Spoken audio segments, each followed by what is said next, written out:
All righty then. Think we're live, guys. So let me just get this off. Ooh, I just keep doing this. Hold on, guys. Stupid thing. Stupid thing. All righty then. Think we're live, guys. So let me just get this off. Hold on, guys. All right.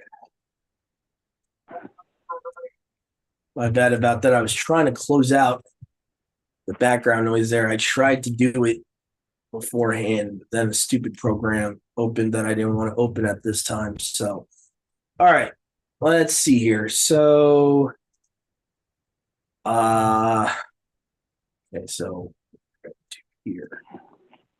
All right, so Shabbat Shalom, everyone. We're live. I'm Brother Doug with my mom's sister Sharon. With the rest of our brothers and sisters here, we got Brother Dennis, Brother Yahusha, Sister Marissa.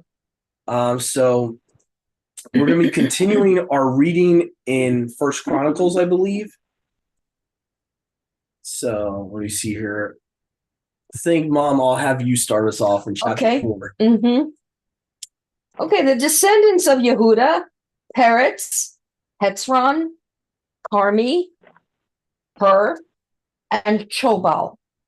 Reiah, son of Shobal, was the father of Yahat, and Yahat the father of Ahumai and Lahad. These were the clans of the Tsoratites. These were the sons of Etam, Yezreel, Yishma, and Yidbash. Their sister was named Hatzalelaponi. Penuel was the father of Gedor, and Ezer the father of Husha. These were the descendants of Hur, the firstborn of Ephrata and father of Bethlehem. Ashur, the father of Tekoa, had two wives, Helah and Naarah. Interesting. Naarah bore him Ahutam, Hefer, Temeni, and Hashatari. These were the descendants of Naarah, the sons of Helah, Seret, Sohar, Ethnan, and Kos, who was the father of Anu, and Hatzobebah, and of the clans of Aharhal, son of Harun. Jabez was more honorable than his brothers. His mother had named him Jabez, saying, my footnote says it's Hebrew for pain. His mother gave him the name Jabez, saying, I gave birth to him in pain. Jabez cried out to Elua of Yashrael, oh, that you would Baruch me and enlarge my territory. Let your hand be with me and keep me from harm, so that I will be free from pain. And Elua granted his request. Caleb, Shuha's brother, was the father of Mahir, who was the father of Eshton. Eshton was the father of Bet Rapha, Paseah, and Tahina, the father of Ir Nahash. These were the men of Rechab. The sons of Kenaz, Othniel and Sariah, the sons of Othniel, Hatat, and Meonotai. Meonotai was the father of Oprah. Sariah was the father of Joab, the father of Gay Harashim. It was called this because its people were craftsmen. The sons of Caleb, son of Yefuneh, Iru, Elah, and Naam. The son of Elah, Kenaz. The sons of Yahalalel, Sipha, Tiriah, and Asarel. The sons of Etzra, Yether, Mered, Epher, and Yalon. One of Mered's wives gave birth to Miriam, Shammai, and Yishba, the father of Eshtemoa.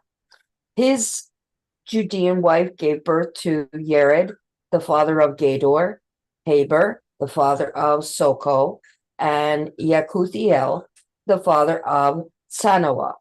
These were the children of Pharaoh's daughter, Bethiah, whom Mered had married, the sons of Hodiah's wife, the sister of Naham, the father of Keilah the Garmite, and Eshtemoa the Maacatite, the sons of Shimon, Amnon, Rina, Ben-Hanan, and Tilon, the descendants of Yishi, Yohet, and Ben-Sohet,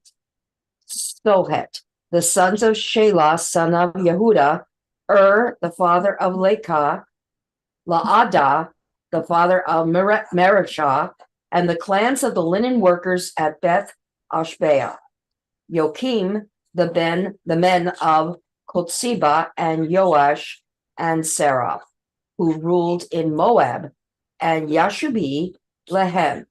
These records are from ancient times. That's in parentheses. Okay. They were the potters who lived in Nataim and Gedera. They stayed there and worked for the king. The descendants of Simeon, Nemuel, Yamin, Yarib, Sarah, and Shaul. Shalom was Shaul's son, Mibsam, his son, and Mishma, his son. The descendants of Mishma, Hamuel, his son, Sakur, his son, and Shimei, his son. Shimei had 16 sons and 6 daughters, but his brothers did not have many children. So their entire clan did not become as numerous as the people of Yehuda. They lived in Beersheba, Moladah, Hatzar, Shual, Bilhah, Etzem, Tolad, Betuel, Hormah, Siklag, Bet Markabot, Hatzar, Susim, Beth Biri, and Sha'araim. These were their towns until the reign of David. Their surrounding villages were Etam, Ain, Rimmon, Token, and Ashan, 5 towns. And all the villages around these towns, as far as Baalat, these were their settlements, and they kept a genealogical record. Okay. Next page. Now. Okay. And Zitzah, son of Shiphi, the son of Alon, the son of Yediah, the son of Shimri, the son of Shemaiah. The men listed above by name were leaders of their clans. Their families increased greatly, and they went to the outskirts of Gedor, to the east of the valley, in search of pasture for their flocks. They found rich, good pasture, and the land was spacious, peaceful, and quiet.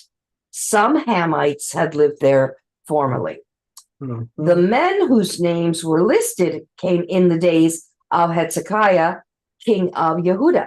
They attacked the Hamites in their dwellings and also the Meunites who were there, and completely destroyed them, as is evident to this day. Then they settled in their place because there was pasture for their flocks, and 500 of these Simeonites, led by Pelatiah, Neriah, Raphiah, and Uziel, the sons of Yishi, invaded the hill country of Seir. They killed the remaining Amalekites who had escaped, and they have lived there to this day. Hmm.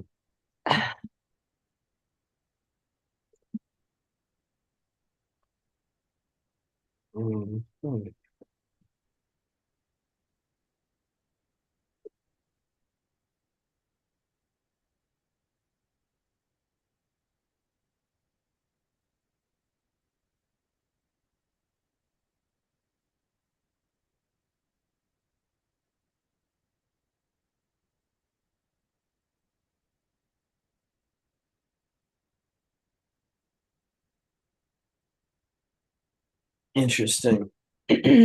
So it seems like they didn't kill the Amalekites until, I'm trying to think when that would have been. If that's talking about the days of Yahusha, think so, yeah. They got fully fulfilled. Because Yahuwah even commands them, saying, "You are to utterly wipe out the Amalekites for what they Mhm. did to you when you were leaving Egypt. So, what's interesting is they mention, where is it here? The mentioning that some Hamites lived in the land. Mhm. Where was that? Verse 40 here. Yeah, toward the end. It's interesting because the only people they could be referring to were the Canaanite giants, because all of them were Hamites. And as far as I know, no one inhabited the land of Canaan until they did. They were like the first inhabitants, and then they were dispossessed in Deuteronomy. So I'm trying to think. Yeah, I think it has to be the giants that he's talking about.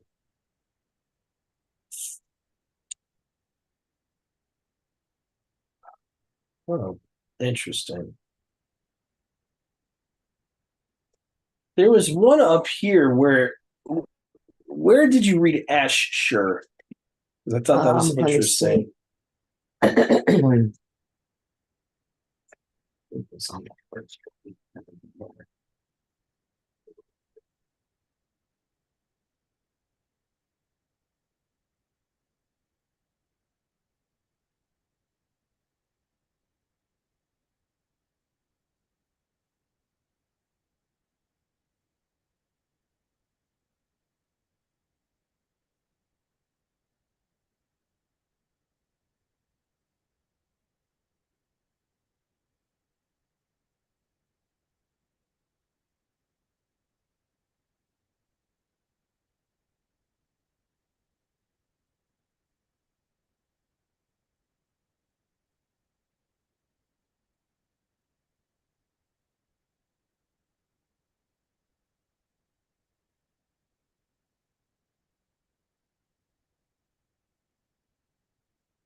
I think the NIV might have mistranslated that name, because I'm getting no results Hmm. for that. Let's see it here on the NIV as Asher. What verse? It was in this chapter. Let me see here. Zorathites, Yeziel, Penuel, Husha. Here we go. Father of Tekoa. Oh, down there. Okay. Yeah, there it is. Okay, yeah. For some reason, the they. father of Tekoa. 2 eyes. Oh, Asher. Okay. Okay. It's very close to Yeah, to Asher. Yeah, to the name of Assyria. It's very close. Okay. Mhm. Asher. Okay. So there's no second S there. Okay. Okay. That was just my fault. Okay. So, okay.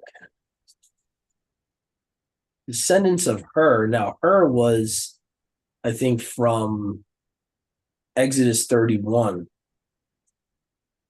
because we had Ben Hur, Mhm. Ben the son of Hur, firstborn of Ephrathah, father of Bethlehem. That's interesting. Go ahead, brother.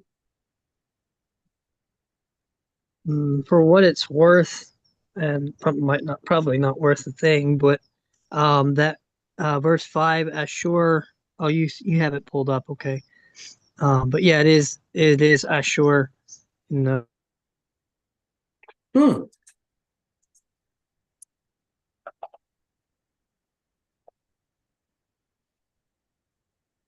Interesting. So it looks like they changed the spelling on it then. And I've seen translators do this before. They're jerks. They changed the spelling because they want to make distinction. They did it to Yahusha, son of Nun, and Yahusha. One of Yeah. their reasons why translators will keep the Jesus there, knowing that it should say in the modern English Joshua, they'll say that, oh, well, we want to make it distinct that it's talking about the Savior. Like I've heard Christians say that. They're like, yeah, that want to stay with the name Jesus or whatever. So they use the same argument that the translators do. So let me just see here what we're talking about. Just pull it up for the viewers. So if you look up the name Assyria in scriptures, it's Ashshur. So there's supposed to be an extra S, I would think, in the English. Brother, is that the same as Asherite, like Osiris? No, Ashur is the Assyrians, or the father of Assyria was originally named Ashshur. So the Ashurites would be the Assyrians. Now you got Ashur, that's a different spelling, I believe, in the tribe of Israel. There's an Asher, like ER. Mm-hmm. I think that's a whole different Yeah. spelling, if I'm not mistaken. Ashur, how they're phonetically pronouncing it here. This is the father of the Assyrian lineage, a Shemite, who I believe is the father of the Hyksos people, in my opinion. Let's see, Hyksos people are the original Assyrians, because there's a conspiracy out there that the modern day Assyrians would not be the original Assyrian Shemite Assyrians. So you have this Ashur guy who's in Genesis 10, who is the father of Assyria, but he seems to be the father of the original Assyrians. So there's a theory out here. It says a theory that the Hyksos were the original Assyrians is not widely accepted by historians or archaeologists. So they, the mainstream opinion would disagree with me, but when I look into where they came from, they're Shemites. The Neo-Babylonians were definitely not the original Assyrians. So by the time you have Nebuchadnezzar, you have Assyrian people that are more ethnically Babylonian than Assyrian. Like they're like a mixture. They're like Assyrian Chaldean is what they are at that point. So there's some of the opinion that that I would agree with, that the original Assyrian people were actually Shemites, due to this guy, this patriarch Ashur. He is the original Assyrian. Now somehow Nimrod gets called that in prophecy. I don't know if he kills him. My theory would be that he killed him once he gets to Assyria, because Genesis 10, I'll just pull this up real quick to show you what I'm talking about in Genesis 10, where it says that he went into Assyria. So he went into Assyria, and Assyria, by the time you get to the prophet Micah, calls the land of Assyria the land of Ashur, the land of Nimrod. So there's something that happens. So once you get to here, it says here, Cush became a father of Nimrod, who was the modern versions will say the first conqueror of the earth. He was a tyrannical hunter. I kind of like that. The Son of Man Bible says he was a tyrannical hunter in the face of Yahuwah, which again, if you look at the Greek there in the Septuagint, it's not supposed to be in the face. It's supposed to say against Yahuwah. Okay, that is why it said, like Nimrod, a tyrannical hunter in the face of Yahuwah. The first centers of his kingdom were Babel, Erech, Akkad, Calneh, in the land of Shinar, Babylon. Out of that land, he went to Assyria and built Nineveh. So for him to get Nineveh, he had to invade Ashur, Assyria. So this is where this theory goes, that the father of the Assyrians would have been killed by Nimrod, took over that land. And then, that's why he's called later on in Ezekiel and other places Ashur. It will say, I am going to cut down Ashur and all that. The original Ashur is already dead. So obviously this is talking about someone else that took on that title as his name. And you'll see in prophecy like Micah, Ezekiel, all these different places where Nimrod prophetically is called by this name, Ashur. And he was the father of the original Assyrians. He was not the father of modern Assyrians, because it seems like the modern Assyrians were a mix. They would have been Neo-Babylonians. They would have been mixed with Chaldean blood. So they would not be completely Shemite. They would be part Shemite, part Hamite. But this is where I get the theory too, that I believe the Assyrians took over Egypt at some point. The original Shemite Assyrians took over Egypt before Moses was growing up.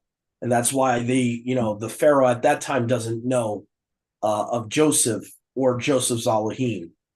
He doesn't even know Joseph. Like he's like completely like they don't. It seems like from the story they don't even know the Hebrew people that well. They're like, oh, these people are growing too numerous. We're going to be in trouble if we don't do something. So it's almost like they're so far detached between Joseph's generation and Moshe's generation that if it's the same Egyptian people there, it doesn't make sense. Mm-hmm.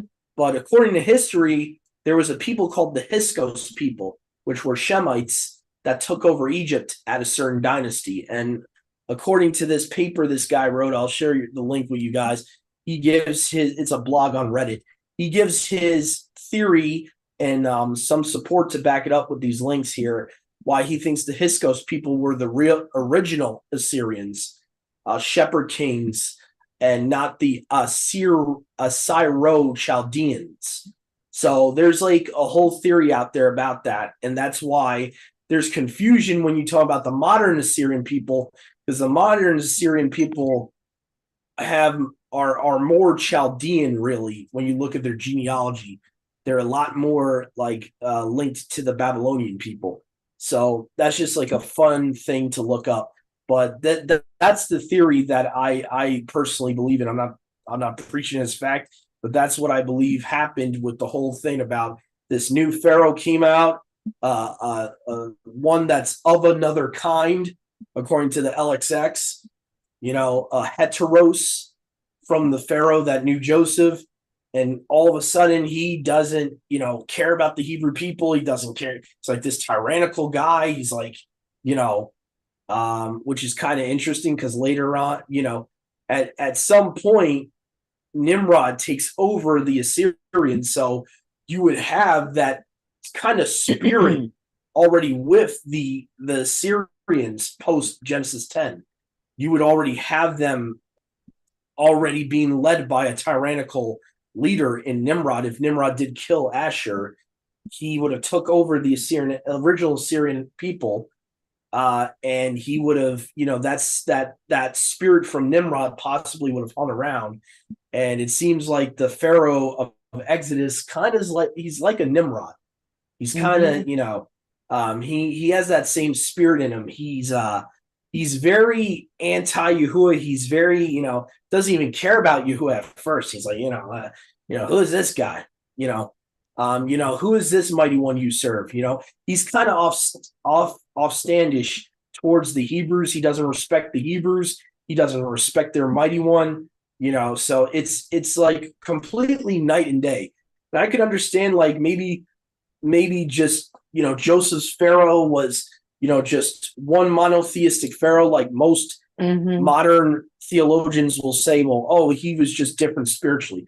Well, I find that hard to believe, such a weird change between the Pharaoh of Joseph's time, if they're the same lineage, that they would be so much, and that there would be no type of respect, at least, for the Hebrews. I mean, to me, that's a little strange. If these are the same people that were helping Joseph's family out, I don't know. That's just my personal opinion. But, anyway, but you can look that up for yourselves. Like they were called the Hyksos people. And some people like me believe they were the original Shemite Assyrian people. So anyway, but yeah, going back to that, Ashur was the name for the father of the Assyrians. And it will be used sometimes to talk about him or Nimrod in prophecy, or sometimes just talk about the nation of Assyria. This Hebrew word Ashur will be used. So I just found it weird, and I'm pretty sure Brother Yahusha thought it was weird too, that someone from the tribe of Yehuda had an practically same name. So that seems to be a popular name. And I wonder if it mean something like very profound in the Hebrew, why they would want to carry that name over. So let's see. I think it says from the root, it can mean to be baruched, lead, go, guide, or joyful, to relieve leaders. So I can see why they would want to use Ashur as the name of this Judean guy. That would basically, a lot of the times the Hebrew people would name their children being inspired by Yahuwah to kind of, not to say to predict their future of their children, but to kind of give them a I guess something to live up to, a name to live up to. So this name means leader. It can mean to be baruched as well. So that's interesting. And the root word right here is H833, which is Ashar. Ashar. I would like to look into this and see if the tribe Asher, if they have the same root word. I would be kind of interested to look into that. Because I know the spelling is different, but it's very similar. Yeah. That's kind of interesting. They give you all this biblical usage here where this root word is being used. So, all right, okay. I guess I don't want to beat it to death there, but I think we're going to go to chapter 5 now. Oh, hold on. I think there's some footnotes we didn't mention here. So, verse 3, it says some Septuagint manuscripts see also the Vulgate. In the Hebrew, it should say father. So for verse 3.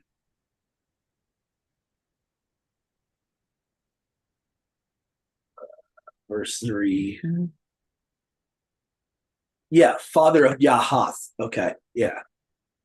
So that's interesting that I guess maybe it's worded different in the Masoretic in some versions.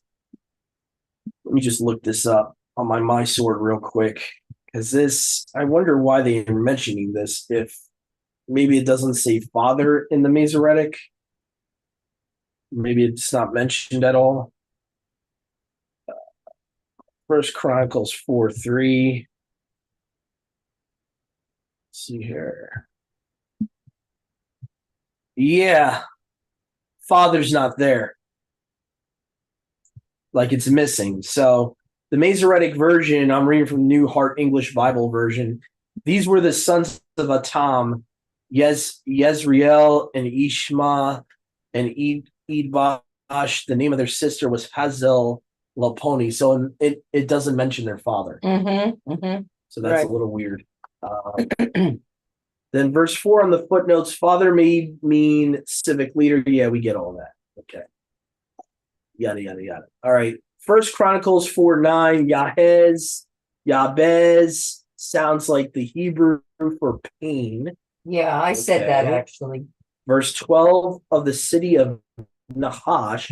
Interesting. So very close to Nakash. That's kind of weird. First Chronicles 4:13, some Septuagint manuscripts and the Vulgate. Hebrew does not have, and Mienothai. So this person's name, Mienothai, is not in the Masoretic of verse 13. 14, Get-Harashim means valley of skilled workers. 4 verse 33, some Septuagint manuscripts. See also Joshua 19:8. Hebrew, in the Hebrew, it's Baal.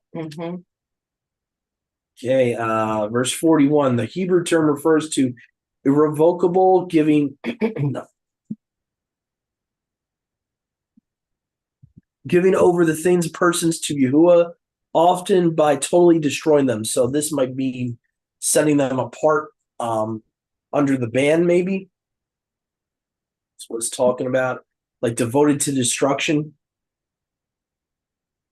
Okay. No. All right. Let's see here. Brother Dennis, if you're feeling well enough, Could you possibly read chapter 5 for us?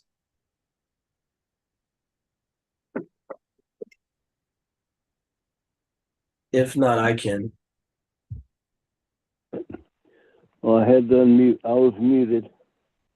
Oh, okay. I'll see what I can do.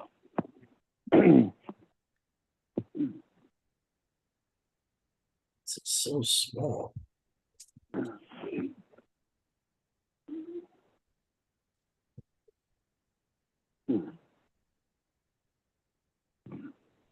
It says, for the sons of Reuben, the firstborn of Yisrael, he was the firstborn, but because he profaned his father's bed, his birthright was given to the sons of Joseph, son of Yisrael, so that the genealogy is not listed according to the birthright. For Yehuda prevailed over his brothers, and from him came a ruler, although the birthright was Joseph's. The sons of Reuben, the firstborn of Yisrael, Hanok and Palu, Hitzon and Carmi. The sons of Joel, Shemaiah, his son, Gog, his son, Shimei, his son, Micah, his son, Reiah, his son, Baal, his son, and Beerah, his son, whom Tiglath-Pileser, sovereign of Ashur, took into exile. He was leader of the Reubenites. And his brothers by their clans, when the genealogy of their generations was registered, the chief, Yeiel, and Zechariah, and Bela, son of Azaz, son of Shema, son of Joel, who dwelt in Aroer, as far as Nebo and Baal beyond. And he dwelt eastward as far as the entrance of the wilderness from the river Euphrates, because their livestock had increased in the land of Gilead. And in the days of Shaul, they fought against the Hagrites, who fell by their hand, and they dwelt in their tents over all the eastern part of Gilead. And the children of Gad dwelt next to them in the land of Bashan as far as Salcah. Joel was the chief, Shaphan the next, then Yaani, and Shaphat in Bashan. And their brothers of their father's house, Michael, and Meshulam, and Sheba, and Uri, and Yechan, and Zayah, and Eber, 7. These were the children of Abihail, son of Huri, son of Yeruah, son of Gilead, son of Michael, son of Yeshai, son of Yadu, son of Buz, Ahai, son of Abdiel, son of Guni, was chief of their father's house. And they dwelt in Gilead, in Bashan, and in its villages, and in all of the open lands of Sharon within their borders. All these were registered of genealogies in the days of Jotham, sovereign of Yehuda, and in the days of Yorabim, sovereign of Yisrael. The sons of Reuben and the Gadites and half the tribe of Manasseh had 44,760 brave men, men able to bear shield and sword, to shoot with the bow, and skilled in battle, going out to the army. And they fought against the Hagrites, and Yetur, and Naphish, and Nodab. And they were helped against them, and the Hagrites were given into their hand, and all who were with them. For they cried out to Elohim in the battle, and he answered their prayer, because they put their trust in him. They took away their livestock, 50,000 of their camels, and 250,000 of their sheep, and 2,000 of their donkeys, also 100,000 of their men. For many fell dead, because the battle was of Yahuwah, and they dwelt in their place until the exile. The children of the half-tribe of Manasseh dwelt in the land. They increased from Bashan to Baal Hamon, that is, to Senir, or Mount Hermon. And these were the heads of their fathers' houses, Epher and Yeshi, and Eliel, Asnael, and Hermiah, Adawah, Haggiel, mighty brave men, men of name, and heads of their fathers' houses. But they trespassed against Yahuwah and their fathers, and whored after the mighty ones of the peoples of the land, whom Yahuwah had destroyed before them. So Yahuwah Yisrael stirred up the spirit of Pul, sovereign of Ashur, even the spirit of Tiglath-Pileser, sovereign of Ashur, and he took the Reubenites and the Gadites and the half-tribe of Manasseh into exile, and brought them to Helah and Habor and Hara and the river of Gozan unto this day.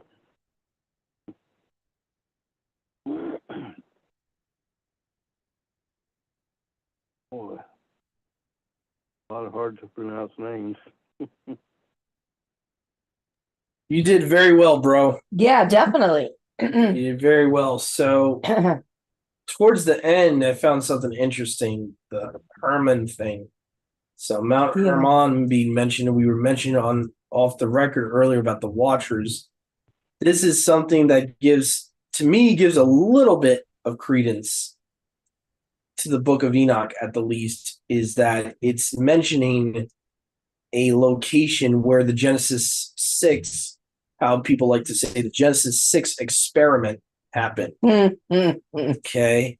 As some would coin it, guys like Tom Horn, Steve Quayle would coin it.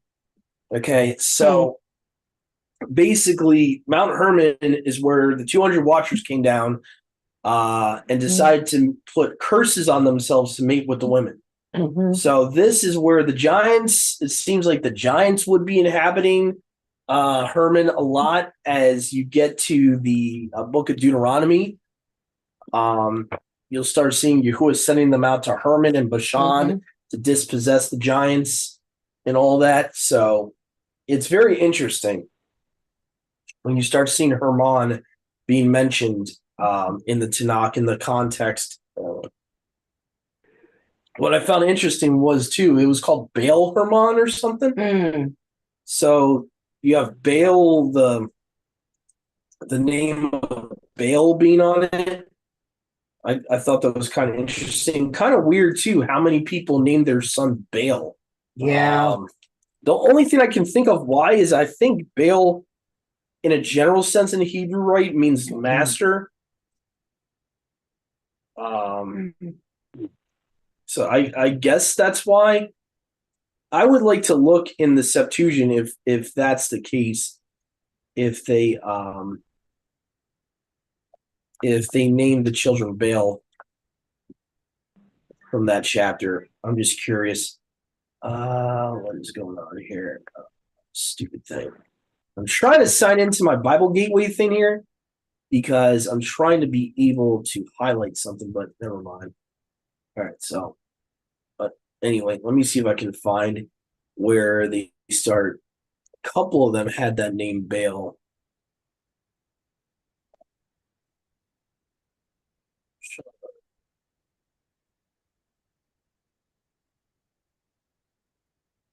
Yeah, right here we have descendants of Yoel, and it talks about Gog.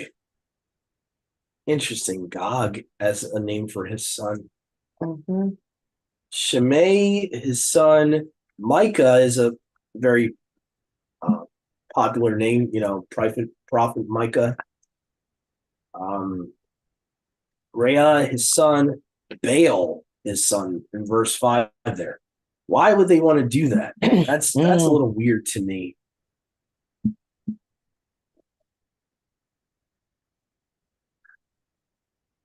I find this interesting. I don't think Baal's there in the Septuagint.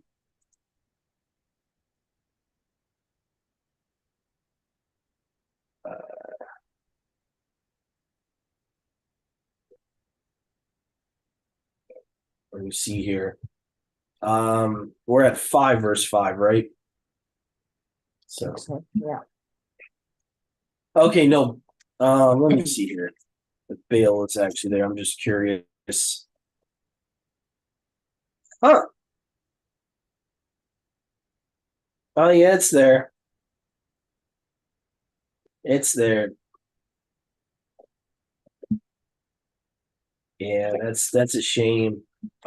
So So, Brother Doug, Baal means nothing other than Satan or demon.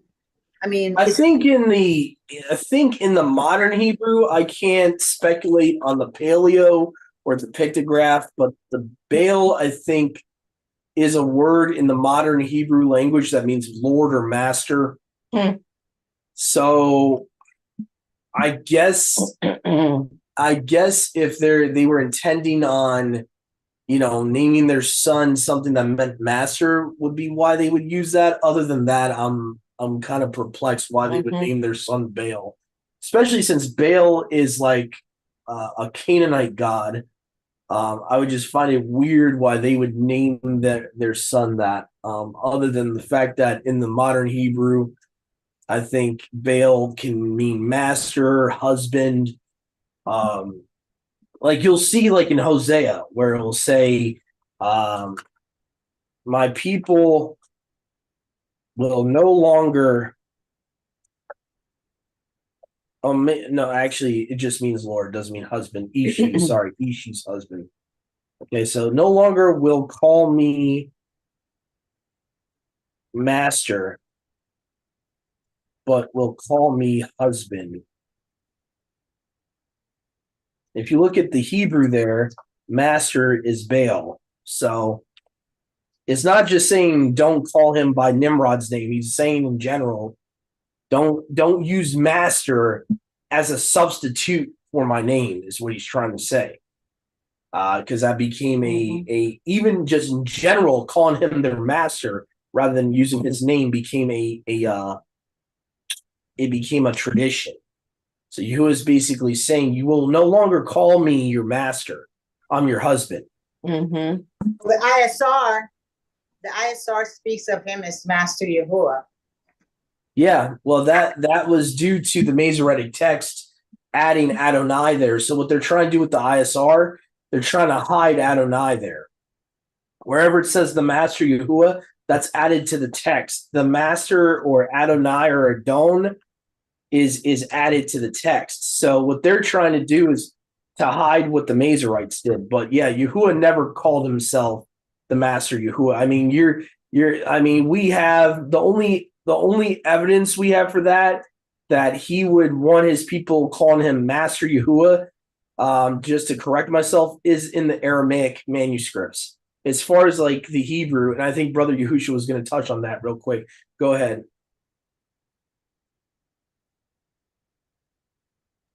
Oh no, you got it.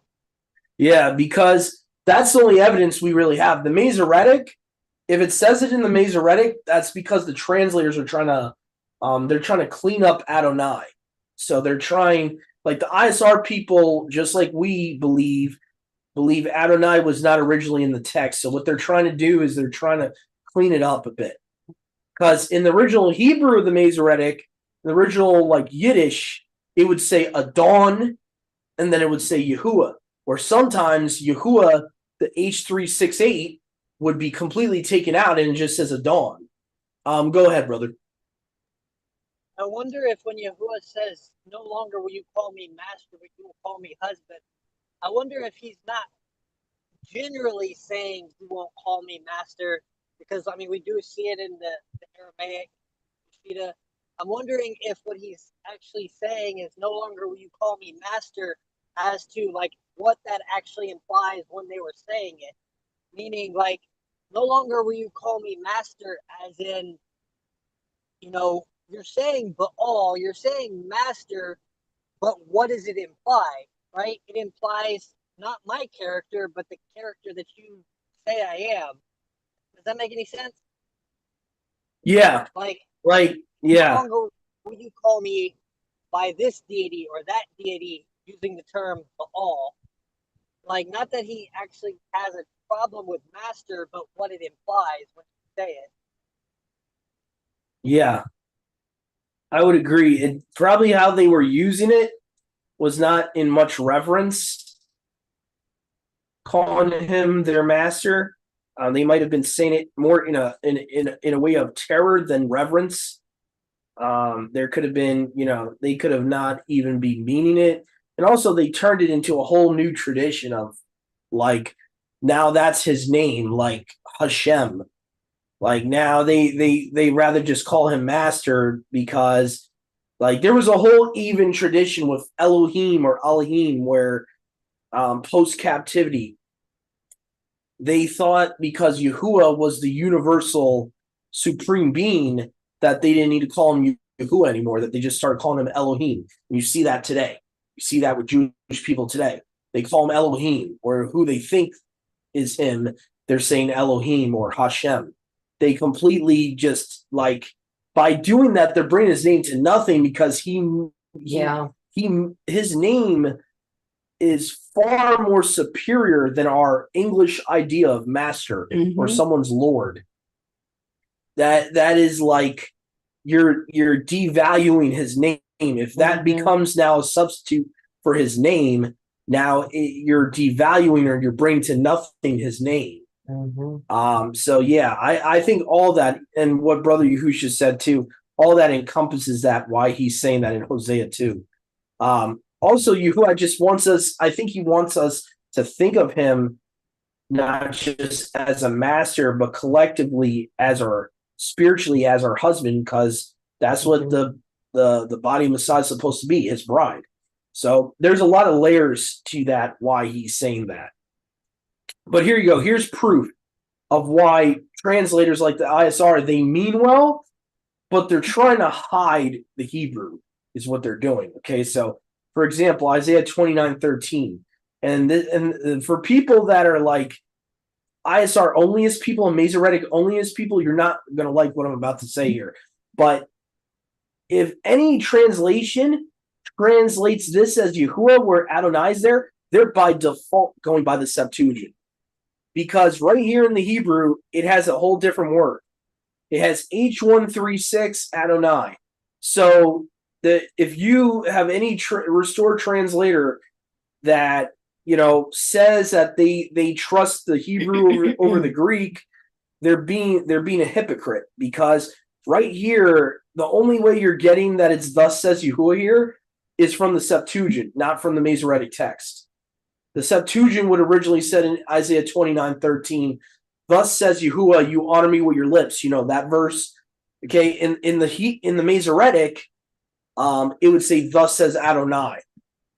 So the only way you're getting Yahuwah there with the YHWH is either you go by the Dead Sea Scrolls version or the Septuagint. So that's just a little tidbit I would like to add there. So Adonai is something they added in. That's why you'll have the master, and then it says Yahuwah.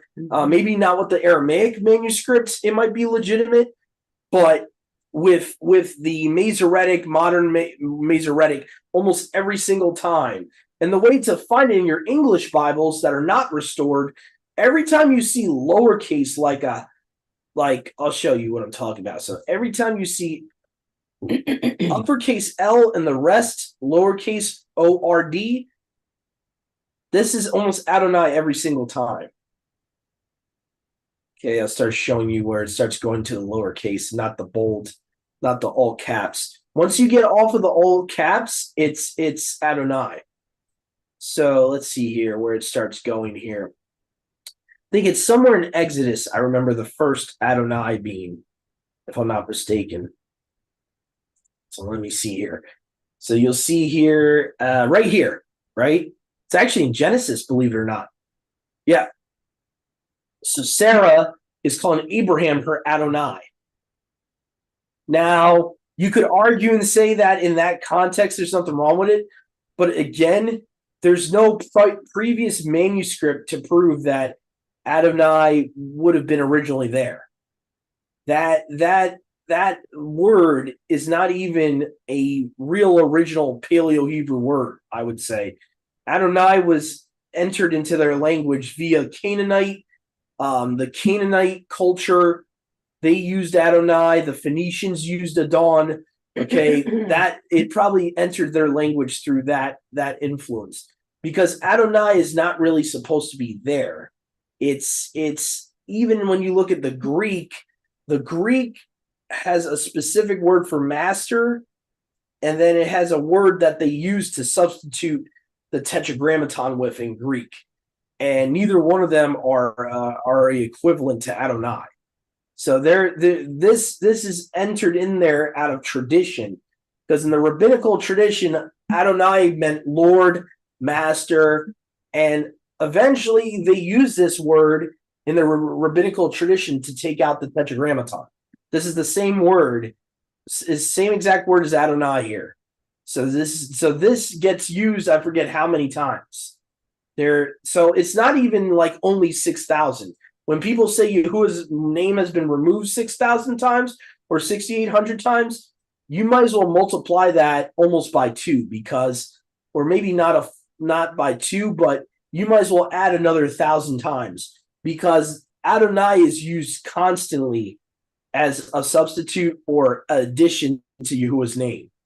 A lot of the times it's used in Genesis to refer to humans as masters. You'll see lowercase Lord, lowercase Lord, lowercase Lord. All of this is Adonai here. So there, and it gets one of the first times though it's obvious is Isaiah 29:13, because they completely take Yahuwah's name out and put it there. So that's one of the more obvious places.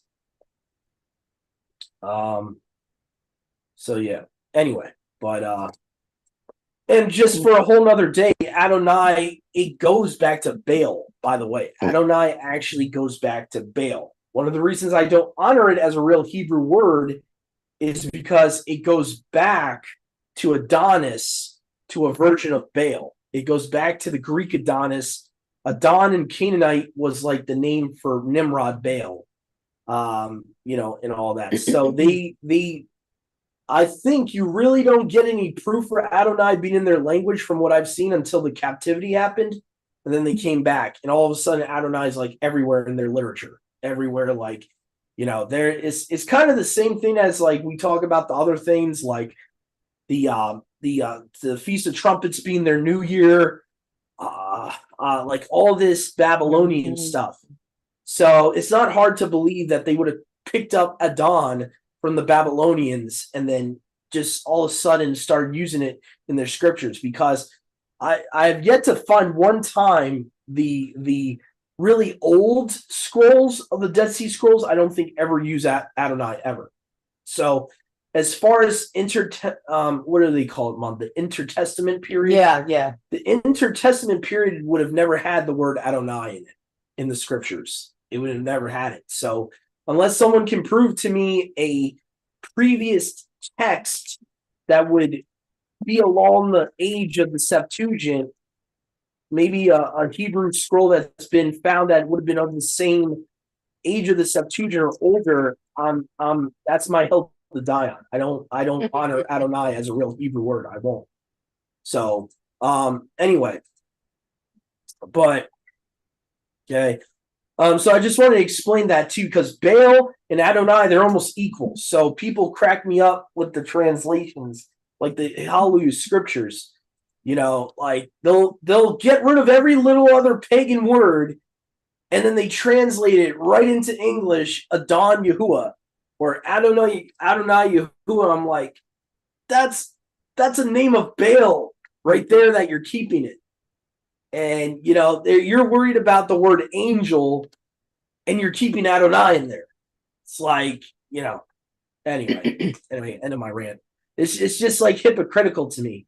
It's like, if you're worried about removing every pagan word, fine, but you got to remove the Adonais then. That's to me, that's just, I don't know, that's just extremely hypocritical. It's like you're just trying to major in the minors, the minor pagan words you're worried about versus the major, but whatever. Let's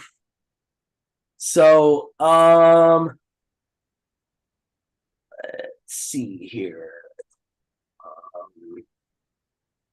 Let's see. So we did chapter 5, right? So I'm Yep. trying to see if there's anything else really that jumped out. Because a lot of this stuff, I know it seems kind of boring, but this is still part of Yahuwah's word. Oh, yeah, A absolutely. lot of these genealogies is important to see.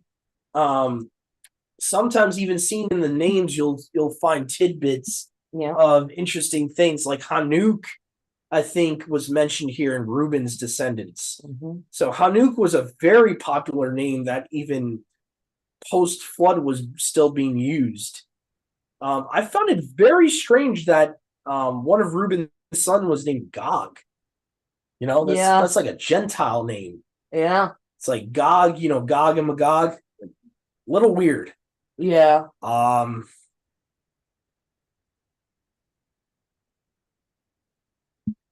Tiglath-Pileser. Now this is interesting. It says Baal's son Beera, whom Tiglath-Pileser III, king of Assyria, took into exile. Berea was a leader in the tribe of Reuben. So you see that the Assyrians did the same thing that the Babylonians did. They took the leaders. Mhm. Right. Now you also have Zechariah being mentioned. I wonder if this is the Zechariah, the Zechariah, the priest and scribe, or the priest and prophet, I should say, or if this is a different Zechariah. Bela, son of Azaz.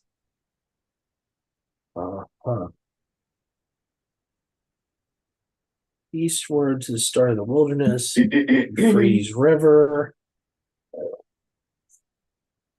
I'm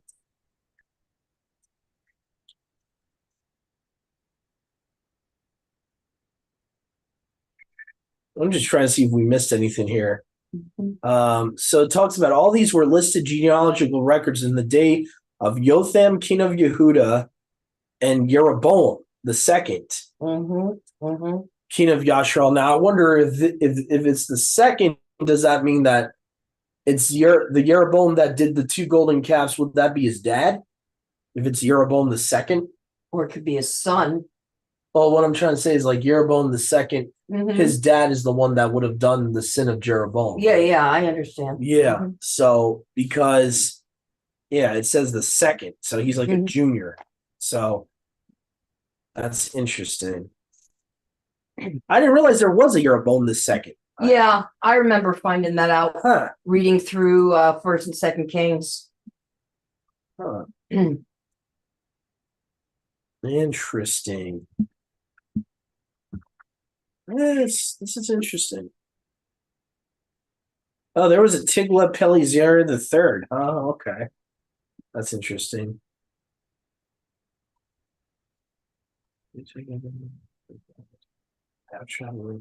What I do like about the Son of Man Bible, they try their best in quotations to give you the dates chronologically when certain things were happening. They'll put it like right into the verse. So this is interesting. They believe that verse 25 would have happened in 700 BC. That's interesting. I would like to look that up to see how accurate that is. 737 BC being the Syrian captivity.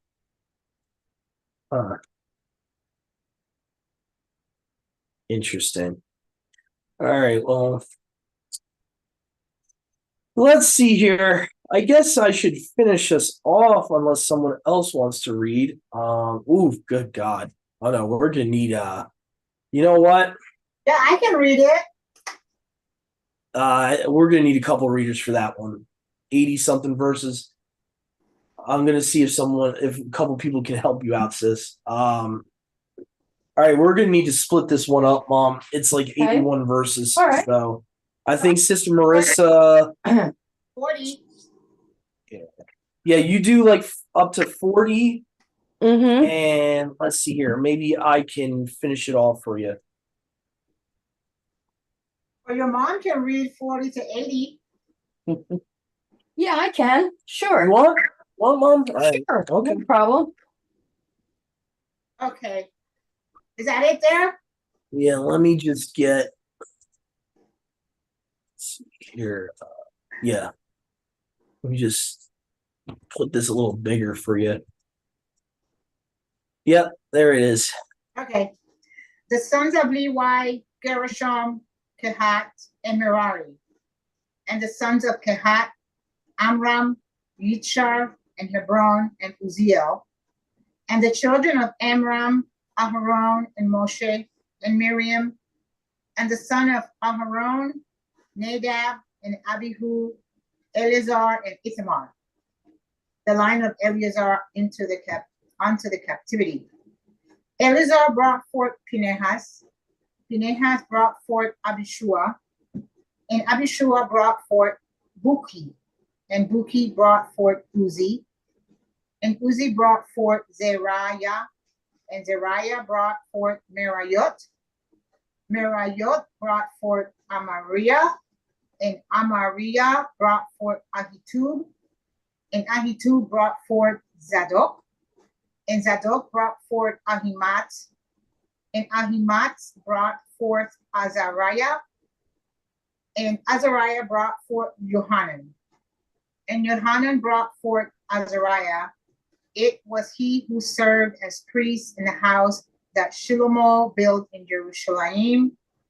And Azariah brought forth Amariah. And Amariah brought forth Ahitub. And Ahitub brought forth Zadok. And Zadok brought forth Shallum.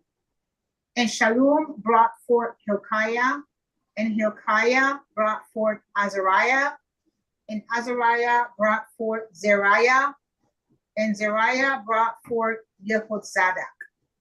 And Yehozadak went away when Yahuwah sent Yehudah and Jerusalem into exile by the hand of Nebuchadnezzar.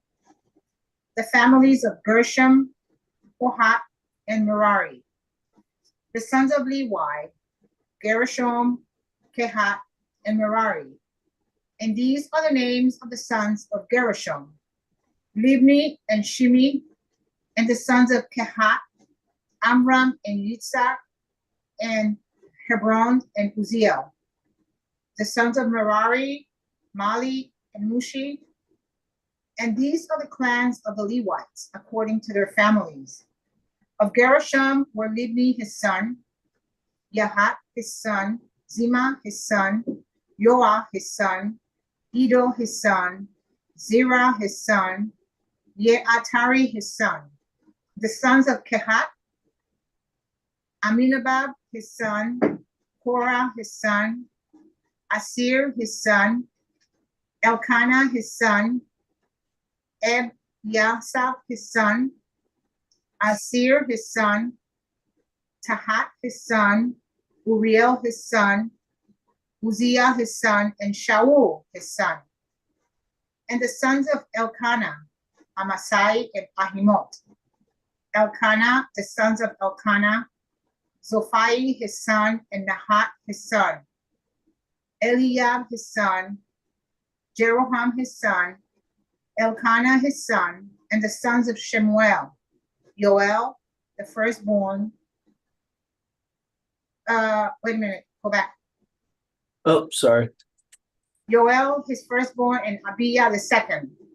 Okay. The sons of Merari, Mali, Libni, his son, Shimi, his son, Uzzah, his son, Shema, his son, Hagiah, his son, and Azariah, his son. And these are the men whom David appointed over the service of song in the house of Yahuwah. After the ark, the man whom David appointed, after the ark came to rest. Oh, really? Okay.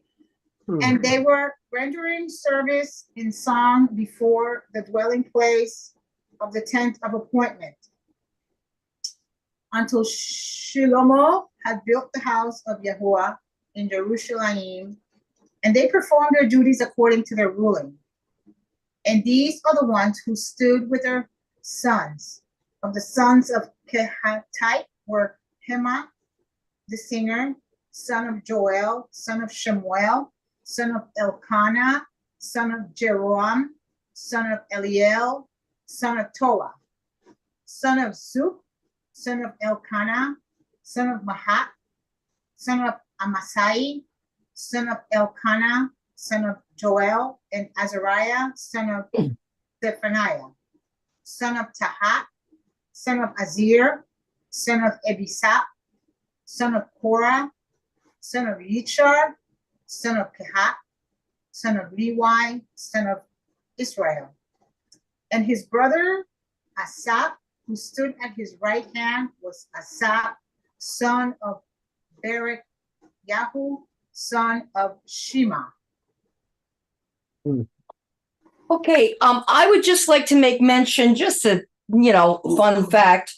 Asaph was the priest that was in the temple the day that David brought the Ark of the Covenant in, and it was the day he danced, and he wrote a psalm for Asaph to sing in the temple that day, and that's one that I sing. So I just wanted to make mention that there's a particular mention of Asaph. Okay. All right. Right before you read, Mom, I think Brother Yahusha had his. Sure. Absolutely. Go ahead, brother. No, I'll save it for after. I was gonna Okay. crack a joke, but it's not. I'll wait until after. Okay. Okay. All right. The son of Mikael, the son of Baase, the son of Malkiah, the son of Ethni, the son of Sarah, the son of Adiah, the son of Ethan, the son of Simrah, the son of Shimei, the son of Yahat, the son of Gershon, the son of Levi, and from their associates, the Merarites at his left hand. Ethan, son of Kishi, the son of Abdi, the son of Maluk, the son of Hashabiah, the son of Amaziah, the son of Hilkiah, the son of Amtzi, the son of Bani, the son of Shemer, the son of Mali, the son of Mushi, the son of Merari, the son of Levi. Their fellow Levites were assigned to all the other duties of the tabernacle, the house of Eluah.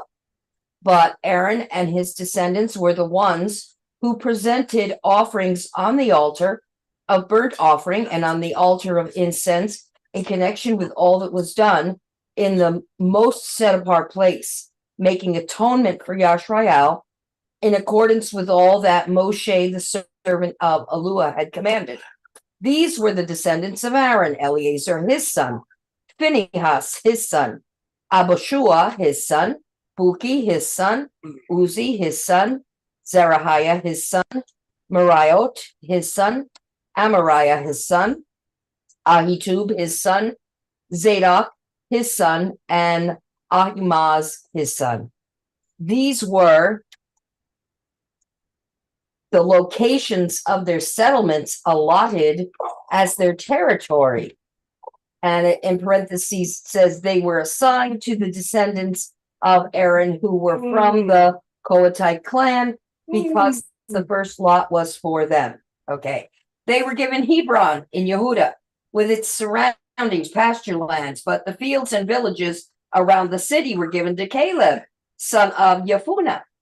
So the descendants of Aaron were given Hebron, a city of refuge, and Libnah, Yatir, Eshtemoa, Hilen, Debir, Ashan, Utah, and Beth Shemesh, together with their pasture lands. And from the tribe of Benjamin, they were given Gibeon, Geba, Elamet, and Antarot, together with their pasture lands.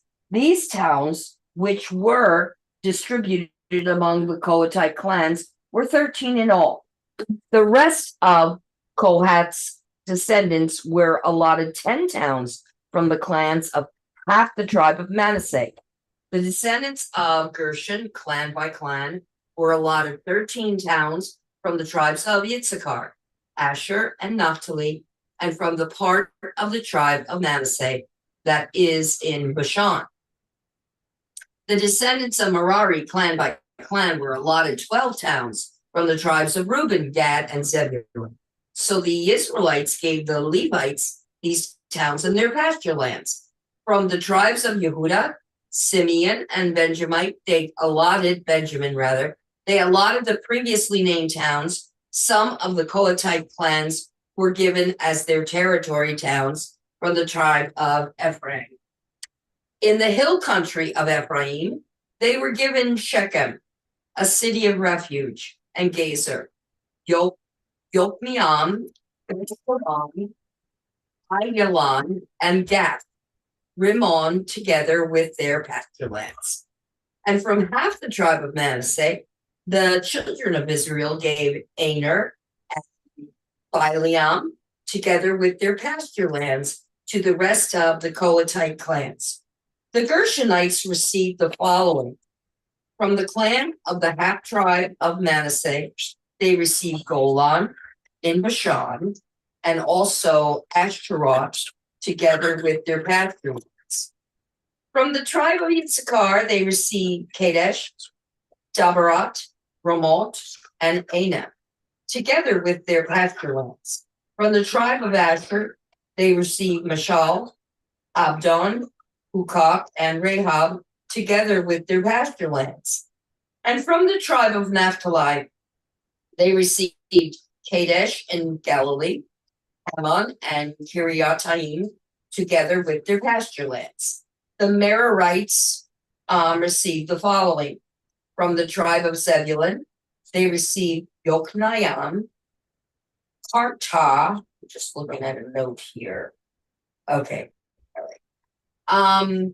Ramono and Tabor, together with their pasture lands.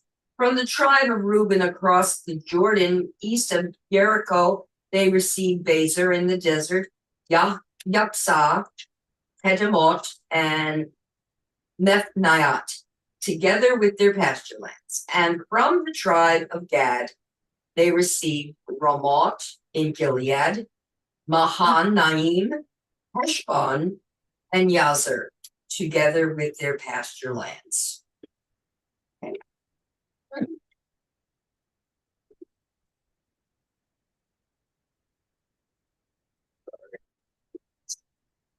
Put my tassels on like earlier.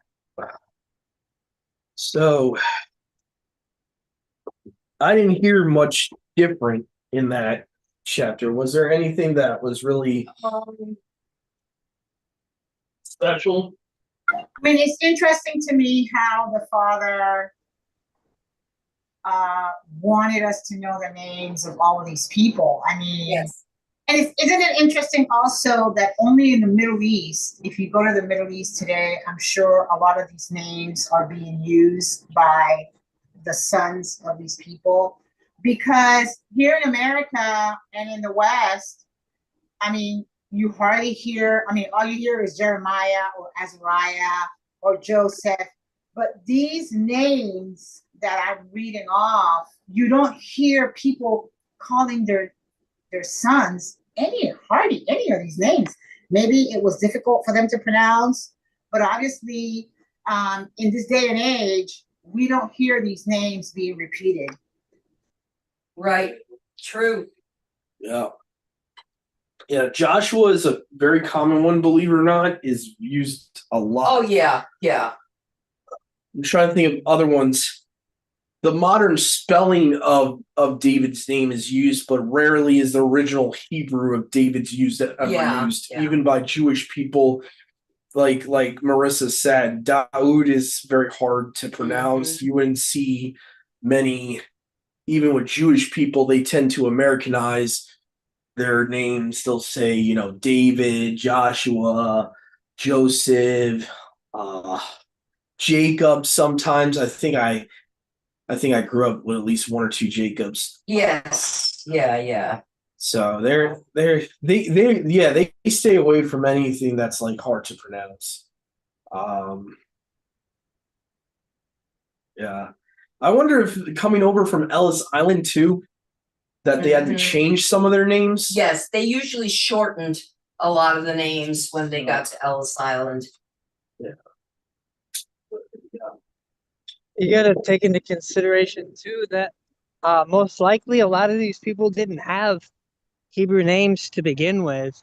Mm-hmm. They probably just took certain Hebrew names, but remember they're not Hebrew to begin with, so their names Yeah.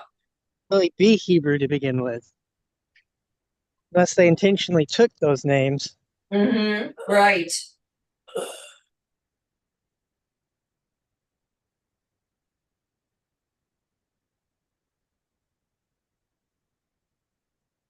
I think Seth is used, right? Yeah. I used to babysit for a Jewish boy named Seth. Yeah. Yeah, so Seth seems to be a popular name. Abel, for some reason, I guess because of the story of Abel. Yeah. I'm sure. Yeah, there's this one Jewish comedian. His name is Modi. He did like a whole bit about naming your children, giving them a legacy. Yeah. He's like, don't name them Hitler. Or something that somebody had an awful, terrible life, give them a break. Yeah. Yeah, so it seems like even in the modern rabbinic Jewish culture today, like names should reflect what you want for your children. Yeah. Like, and I guess that's why the Hebrew names are very specific, why they mean things. Like today in our Mhm. Western culture, like Marissa was saying, doesn't really mean much. And the problem is too, we're a melting pot. We got so many ethnicities in this Yeah. country That's right. that eventually, after a while, the meanings of the names get diluted because you got mixed cultures Mm-hmm. wanting to mix their cultures with one another in one family. Like if you have a Hispanic mother and a Caucasian dad, they'll try to mix. The names get. Sometimes you'll get children with like 3 or 4 names in one name. Mhm. You'll get like a middle name and a last name, and like so it's like it gets kind of convoluted in our country because we're such a melting pot. Hey, Like Mike, even my name's not an American name. My name is like Welsh, I think. Like, which I'm not even Welsh, so I don't know how Doug entered the ethnicity that I am. I don't know how anyone Italian was named Doug. Even my dad. My dad was Polish and Sicilian, so I don't understand where Douglas came from. Like when you research it, it goes back to Welsh and like the Anglo-Saxons. Like where Yeah, I don't know. it gets I don't all know. convoluted in modern day because half of the names we have don't even reflect our culture that No. we're raised with. It Like could have been it's that your grandmother just liked a lot. Yeah. You never know. You really never know. It has an interesting meaning.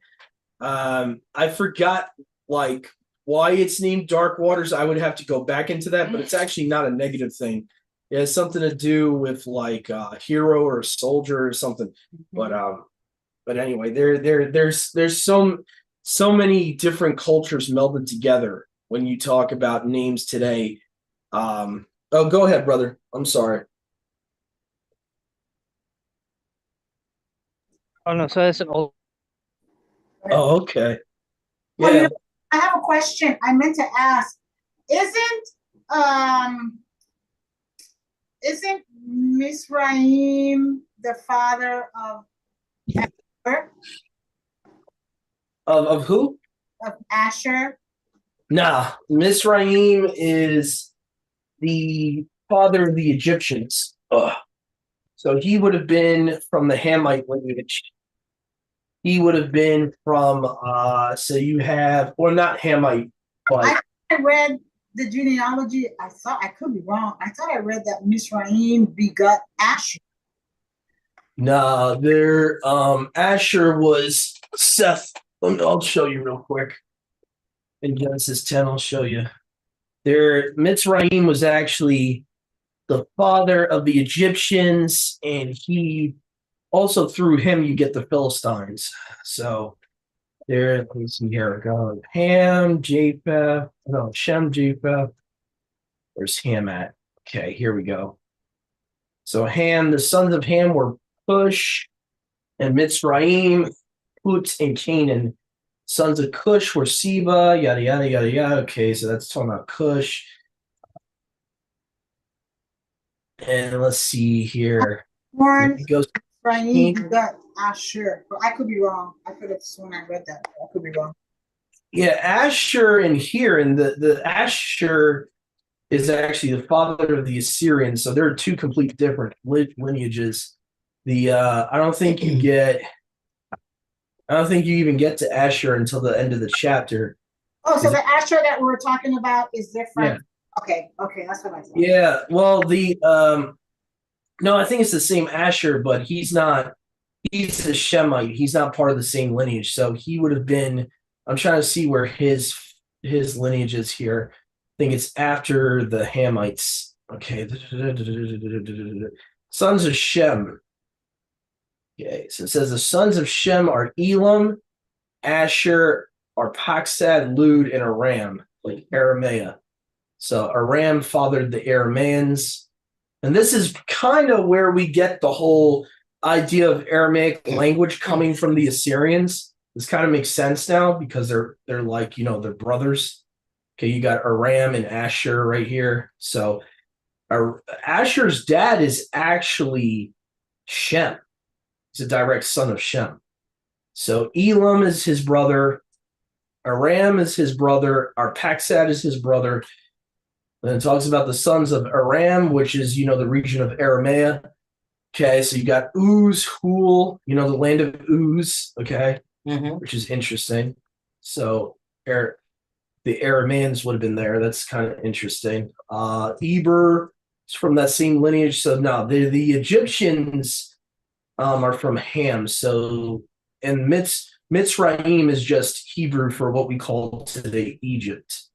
So Mitzrayim would have been, he would have fathered the Egyptians, but also fathered the Philistines, which is kind of interesting because that means that you get the Philistine giants would have came from Mitzrayim. So that's where the whole thing about the Hamite giants comes from, because you got the sons of Ham, Cush, Egypt, Put, Canaan. Sons of Cush, Seba, and then it goes to Sabta, Sheba, Dedan. Cush fathered Nimrod. Nimrod seemed to be the only clean one of that lineage for the most part until he corrupted himself anyway. And it talks about he was a mighty hunter, beginning of his kingdom. We talked about that earlier. From that land, he went into Assyria and built Nineveh, Calah. So then it talks about that. Rezin, Egypt fathered, here we go. Mitzrayim or Egypt fathered Ludim, Anamim, Lahabim, Naph, Tuhim. So I wonder with the Eam there, if these are Nephilim tribes. I kind of wonder. I would like to look into that. I mean, that's kind of assumption or presumption at best. So I can't really prove that, but I find it kind of interesting that Eam is at the end. Even though Eam can just be plural, I just kind of wonder. So talks about through him comes Pathrusim, Kazluhim, whom the Philistines came, and Caphtorim. Caphtor, I've heard about him before. Let me see here. Caphtor, Yeah, it sounds who familiar. is he the father of? I remember he's the father of someone.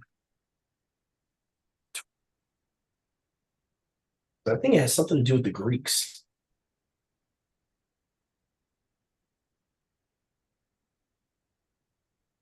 Let's see. Let me redo my shared screen here.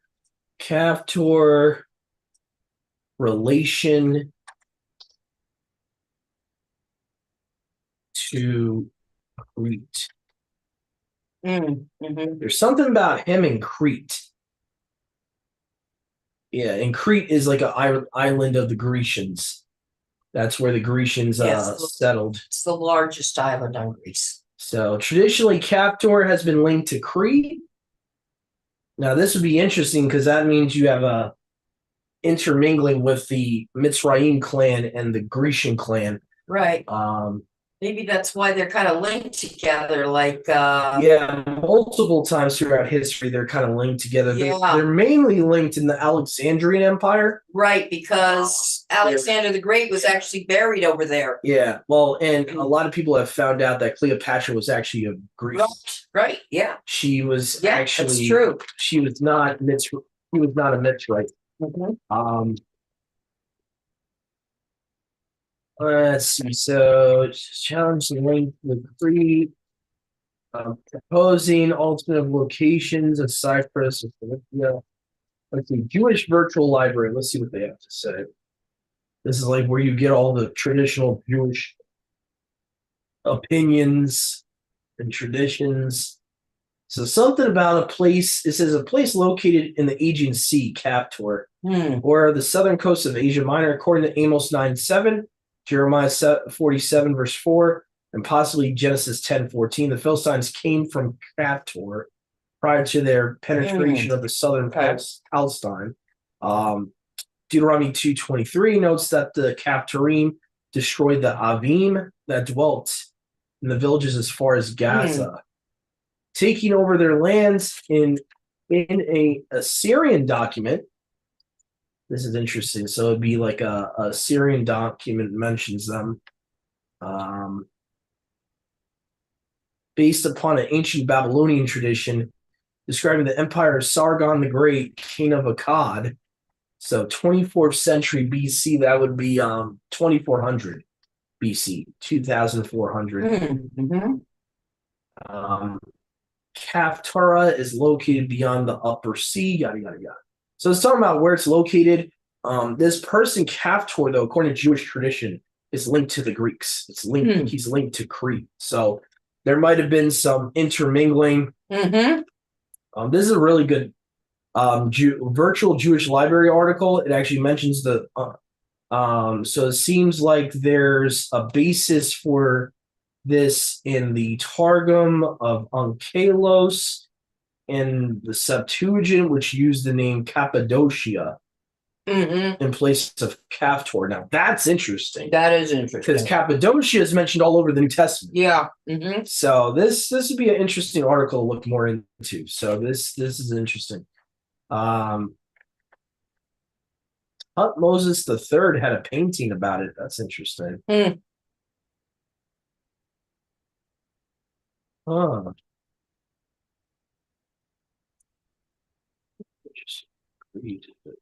Yeah, so this is pretty interesting because that would make sense then why the Greeks and the Egyptians with their pantheons are so similar. Why, their gods are pretty much the same. And their story, their creation myths are pretty similar, like not too much different. So this is interesting.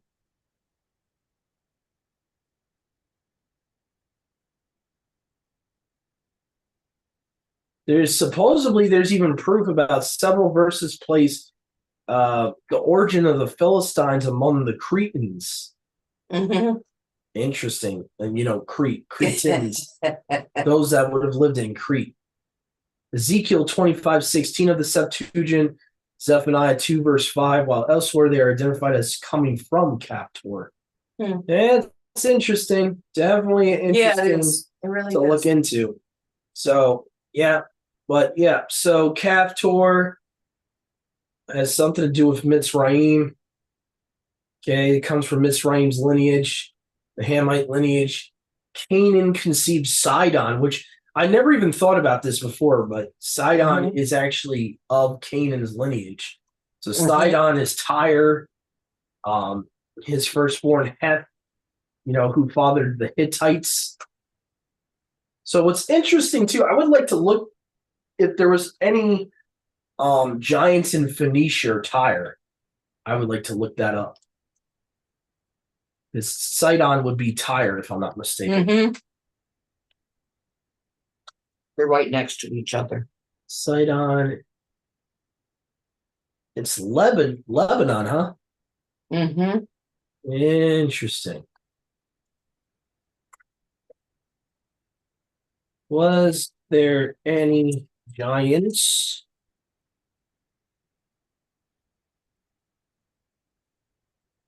in Tyre or Phoenicia? Yeah, Phoenicia is like right next to Tyre. So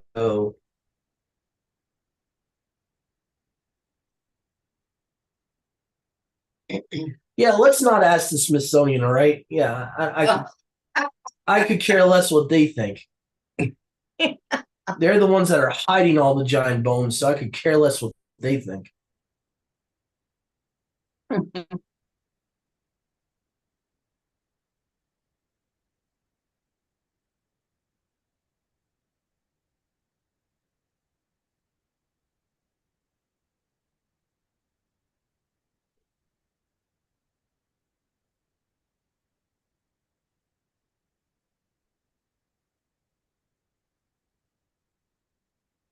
Yeah, not seeing anything. Oh well. I was just curious because if they're descendants of Canaan, I would find it very weird. But then again, maybe somehow that curse didn't go to them somehow. I mean, technically, it should have because it says, when Yahuwah cursed Canaan for Ham's sin, Mm-hmm. I don't think he made exception. So I would find No. that interesting. But then again, the curse is not exactly for them to become giants. The curse, I think, was for Canaan lineage to serve Shem and all that. I think it was actually the curse. So, technically, one could argue that they didn't have to get all cursed to become giants. So anyway, all right. Well, I think that's about then for today. Everyone, stay tuned. All our viewers and listeners. Yahuwah willing, Yahusha willing, we'll be back next Shabbat, and all of you have a great week in Yahuwah and Yahusha. Stay tuned. Shabbat Shalom. Shabbat shalom. Mm.